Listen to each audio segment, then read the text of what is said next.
Pashinjavha Panganai by birth muprofita wenhema akawanikidzwa achirova murume kusim2 nemukadzi wake, saka mukadzi akadedzera kuti muchato hakusina. Hi guys, welcome to T-Fae Files TV. If you are new to this channel, please subscribe, but if you are a returning subscriber, welcome back.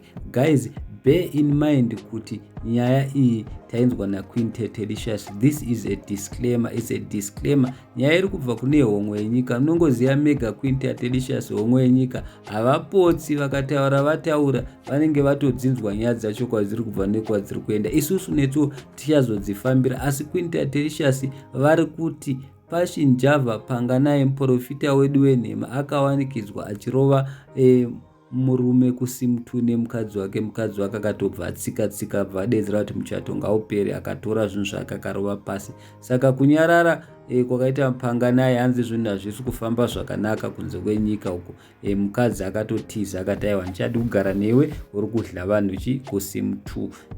Nesuwo kana takatarisa tinomuziva muprofita wedu wenhema, munongoziva mega guys, hatichatombozini kuti ariko here kana kuti ari kurarama kana kuti asi kurarama. Kubvira paangoda kutanga kuita zvinhu zvechechi zvacho zvinotomunetsa, munongoziva mega ndiye akamboya nendimi dzake dzakambotisekesa zvisingaite, ndimi dzechishona dzekuti unongoona kuti apa kuri kungobiwa mari, kubira vanhu mari chete kumachechi.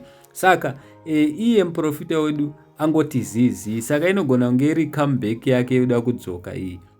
Saka anogona ngashandisa Queen Delicious, kana kuti nyange asina kushandisa Queen Delicious, chinogona kunge chiri chokwadi chenhema chaPashinjavha chokuita sezvapesana nemukadzi, because Panganai akangwarisira padivi pane mari ndo paanogona. Saka inogona kunge iri coming back. As we all know, Panganai nesu panyaya dzekurova vanhu kumasim2 hatingavhunduke, because obvious akambotamba nani naDJ Towers. DJ Towers ndiye mumwe aitomborohwawo kumanyowa naPanganai, asi zvinhu hazvina kufamba zvakanaka. Saka right now ndo nyaya tinayo, zvataurwa naQueen Delicious homwe yenyika. Most of the time Queen Delicious vanorova ipapo chaipo, asi ndo nyaya yacho guys. Nesuwo tiri kungoti tichazoti todzifambira nyaya dzacho, hatisati 100% sure nezvenyaya yacho, asi Panganai kuti zizi tinotozvibvunza kuti ko chii chiri kumboitika, because muprofita wedu wenhema munomuziva anotaurisa too much. Kana kuti akanyararidzwa naSewekineli avavo vari kutengera vanhu mota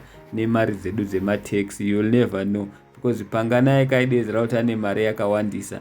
Saka ndo nyaya yatinayo guys. It's a disclaimer, bear in mind. Hatisi tiri kudaro, musati tuke mafollowers aPanganai, musati tuke vanhu vaPanganai. Tiri kutongotaurawo nesuwo zvinhu zvatanzwa zvichibva kuna Queen Delicious, asi Queen Delicious most of the time havapotse. Ukanzwa vachidai vanenge totaura chokwadi. Thank you so much. Like our videos kuti aende kure. Danko.